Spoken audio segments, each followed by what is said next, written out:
Yo, what's up, my dudes? It's your boy, my boy, Jizza Boy, coming at you with another Rocket League tutorial video. And today, I'm going to be showing you how to get Grand Champion in 2019.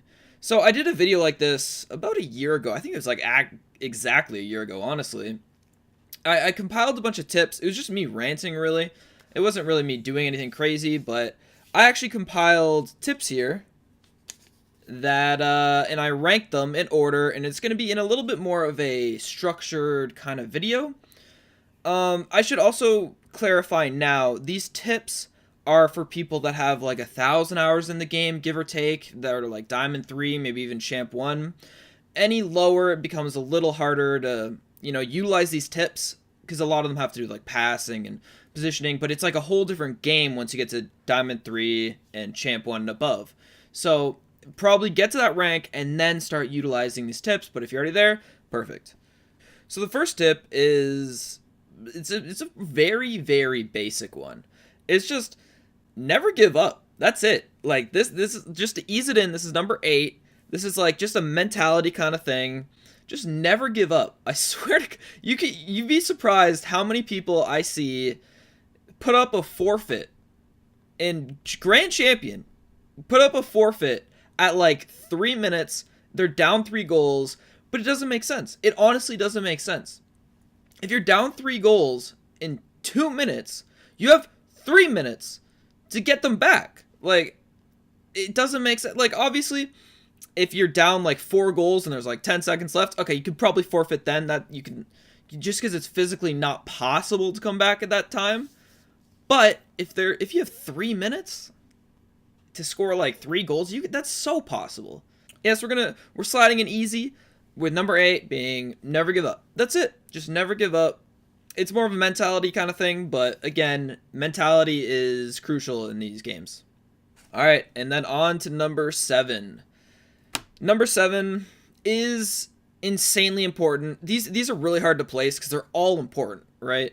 Number 8 was a little like easing it in, but like number 7 is 50/50s / beats.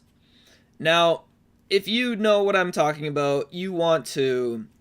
50/50s are pretty self-explanatory. You just go in, you get the best 50 possible, you kind of maneuver your car. It's hard to actually show examples of 50/50s just because it's so situational.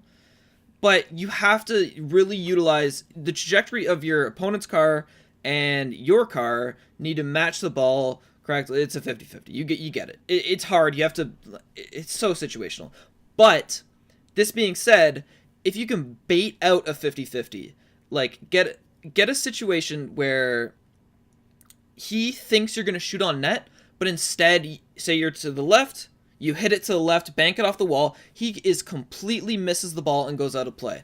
Like this, I'll have examples here. I'm pretty sure I have examples here where I can show you, like you can just obliterate people. You don't even have to, you can bait out a 50 if you control the pace of the game.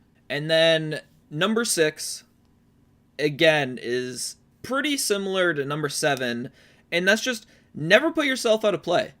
Like, you know how many times I see just a random teammate just go for a ball that he just cannot hit, possibly? Like, I get going for the ball, but like, you have to hit the ball if you're going for something crazy. If you just completely whiff the ball and it's like a 2v1 or a 3v2, like that's just, you can't do that. It's like, there's so many situations where I've seen just a teammate just go flying, and then I'm in a 2v1 situation. I'm like, what do I do? Well, like, I have to, either I go for the ball now, and then he passes. Like, there's, literally the options are endless. And then I have to give him time to get back. So I have to hit the ball. It's such a weird thing. It's such a weird position to be in. Once, like, especially if it's for no reason. Like, I get, like, you force out a flick or something like that. But if you're going up for an aerial and then you miss the ball completely and then you're in a 2v1 while the ball's slowly landing, like, you can't really do anything about that. So it's bad for you, it's bad for your teammate, and then it's essentially just a free goal for the other team. It honestly is. And now on to number 5. And honestly, this is where it starts getting hard, because all these are super important. These are the most important by far. By far. Now, the game has adapted since my last tutorial video, and this is actually a newer one, and that is number 5 is recoveries. You have to be able to recover nowadays. You have to. You just like, you need to position your car to make it so you don't, or so you're not out of play forever. And like, if you do mess up, like number 6, if you put yourself out of play, you have to get back fast. It has to be so fast. You have to recover perfectly. You have to wave dash back. You have to do all this crazy stuff. It needs to happen. If you want to play at GC level, you just need to recover super fast. You need to get behind the net in position, everything like that. And then number 4, again, I kind of spoiled it, but it's positioning. And I told you these are really hard at this point. Going forward, it gets really hard to like put it in a list. So number 4 is positioning. Now, positioning is completely different depending on the game modes you're playing in. I could probably make a whole video on them entirely, which you should subscribe to, because I probably will.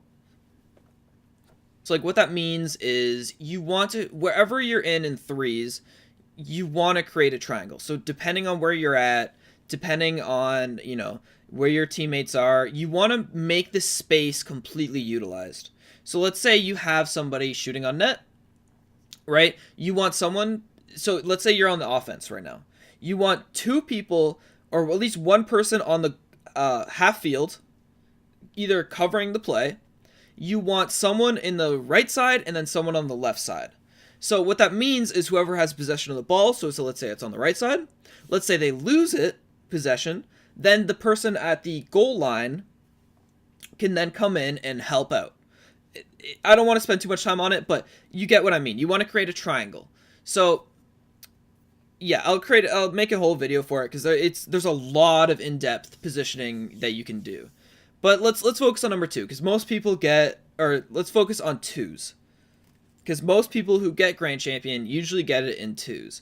And now 2s positioning is, you want to treat it like badminton or tennis. One of those games where you're on the left side and your teammate's on the right side. Now what that means is you can literally be positioned for anything, right? So let's say you're in possession of the ball on the left side. You can now pass to the teammate on the right side, or if you lose, the teammate on the right side can rotate behind to cut off the play. So it never works if someone's ghosting. Ghosting doesn't, like, if your teammates are ghosting, you need to ghost on defense. I'm getting sidetracked. If your teammate is ghosting you, like let's say you're on the left side and he's behind you on the left side, that's like, what are you going to do there? That you can't do anything. You literally can't do anything. You can bank it off the wall. Hopefully the opponent doesn't read it, who's positioned correctly in the net, because if he does, then he just gets a free goal when he booms it past you. Like, there's so many.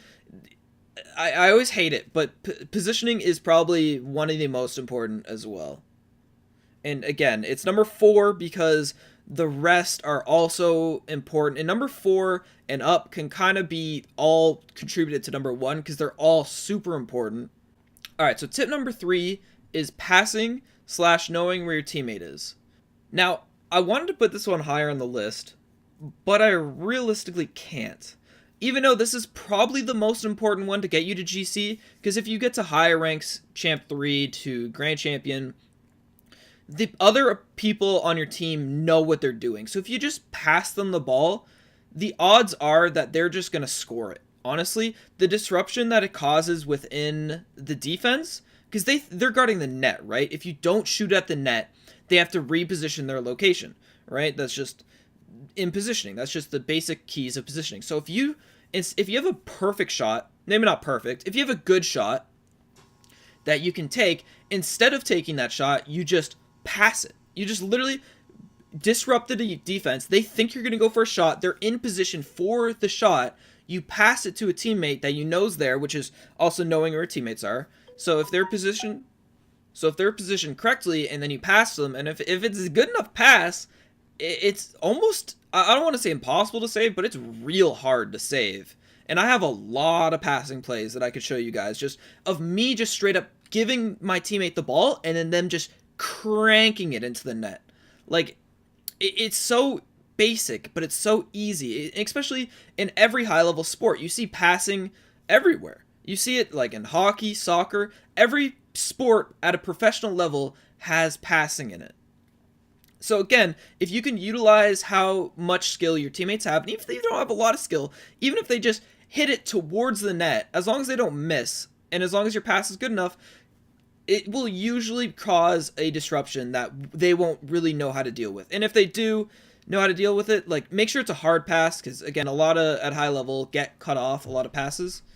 So again, I wanted to make this higher, but I really can't, because the other two are insanely important.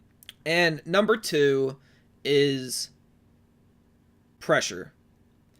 Now, I see this a lot in Champ 2 and higher. There's a lot of pressure that needs to be applied.